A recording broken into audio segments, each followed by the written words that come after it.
कुछ बुनियादी बातों में। वैसे क्या आपको पता है कि केमिस्ट्री शब्द कहाँ से आया है?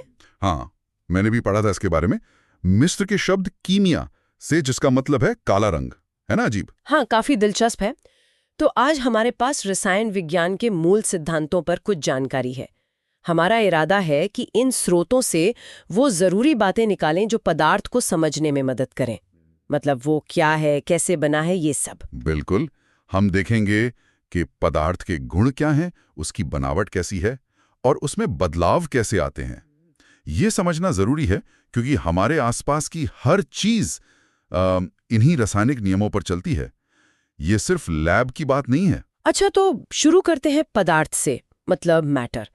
आमतौर पर हम ठोस, द्रव, गैस जानते हैं, लेकिन इन सोर्सेज में प्लाज्मा का भी जिक्र है।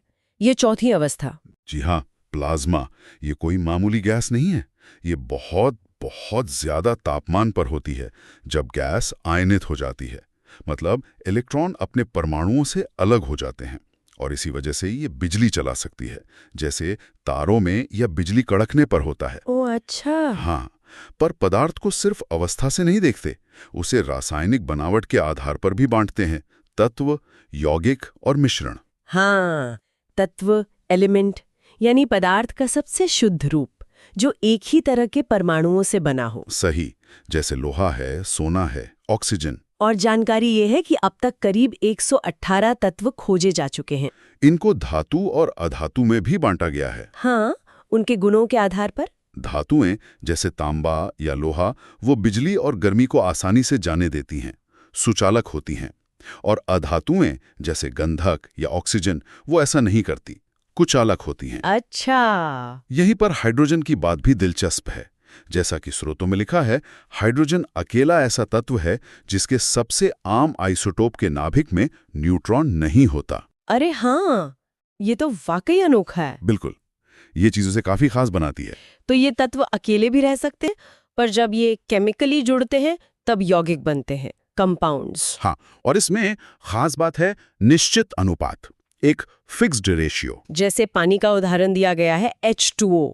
जी पानी में हाइड्रोजन और ऑक्सीजन हमेशा 2:1 के परमाणु अनुपात में जुड़ते हैं, और अगर वजन से देखें तो 1:8 के अनुपात में।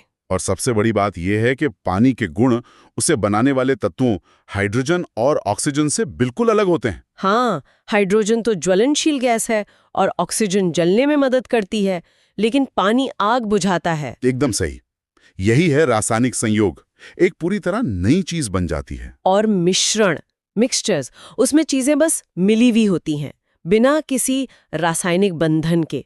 हाँ बिल्कुल, जैसे हवा है या पीतल, इसमें चीजें अपना असली स्वभाव बनाए रखती हैं। और उन्हें भौतिक तरीकों से अलग भी किया जा सकता है, जैसे आसवन या क्रिस्टलीकरण, डिस्टिलेशन, क्रिस्टलाइजेशन, इन तरीकों से। मिश्रण समांगी भी हो सकते हैं, मतलब होमोजीनियस, जैसे चीनी पानी में घुल जाए तो हर जगह एक जैसा। और विषमांगी, हेट्रोजीनियस, वो जैसे पानी में मिट्टी मिला दें, कण अलग अलग दिखते हैं, पूरे में एक जैसा नहीं होता। ये अंतर अहम है। ये सारी चीजें, तत्व, यौगिक, मिश्रण, ये सब आखिर बनी किससे हैं? परमाणु से, एटम से।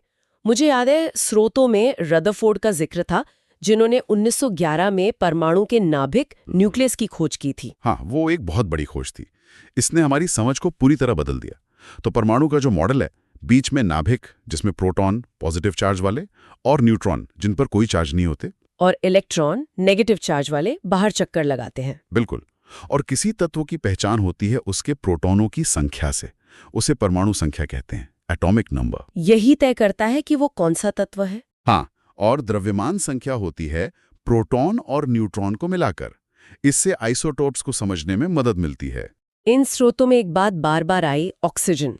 मानव शरीर में सबसे ज्यादा, करीब 65%। और पृथ्वी की सतह पर भी सबसे ज्यादा, लगभग 46-47%। हाँ, ये दिखाता है कि कुछ तत्व हमारे जीवन और इस ग्रह के लिए कितने जरूरी हैं। सही कहा, ये एक अच्छा उदाहरण है कि कैसे कुछ गिने चुने तत्व ही ज्यादातर चीजें बनाते हैं। और ये परमाणु अक्सर अकेले नहीं होते, ये जुड़कर अणु बनाते हैं, मॉलिक्यूल्स, जो स्वतंत्र रह सकते हैं और पदार्थ के गुण दिखाते हैं। तो अगर हम संक्षेप में कहें, हमने देखा कि रसायन विज्ञान कैसे पदार्थ को उसके मूल हिस्सों, तत्वों, यौगिकों, मिश्रणों में देखता है और ये सब परमाणु के स्तर पर कैसे काम करता है। ये सिर्फ परिभाषाएं नहीं है, बल्कि दुनिया की बनावट समझने का एक तरीका है। हाँ, और ये भी समझा कि कैसे कुछ सरल नियमों से, जैसे निश्चित अनुपात का नियम, अनगिनत जटिल चीजें बनती हैं। तत्वों का यही मेलजोल हमारे ब्रह्मांड में इतनी विविधता पैदा करता है, जैसा इन स्रोतों से भी साफ पता चलता है। तो आज के लिए एक विचार छोड़ जाते हैं सोचने को। अगर सब कुछ इन्हीं मुट्ठी भर कणों, प्रोटॉन, न्यूट्रॉन, इलेक्ट्रॉन और उनके रासायनिक रिश्तों से बना है, तो सोचिए कि इन बुनियादी नियमों को और गहराई से समझकर हम क्या-क्या कर सकते हैं। हाँ, मतलब नए पदार्थ बनाना, बीमारियों का इलाज ढूंढना, या शायद जीवन की शुरुआत को ही समझना। हाँ। संभावनाएं तो अनंत लगती हैं।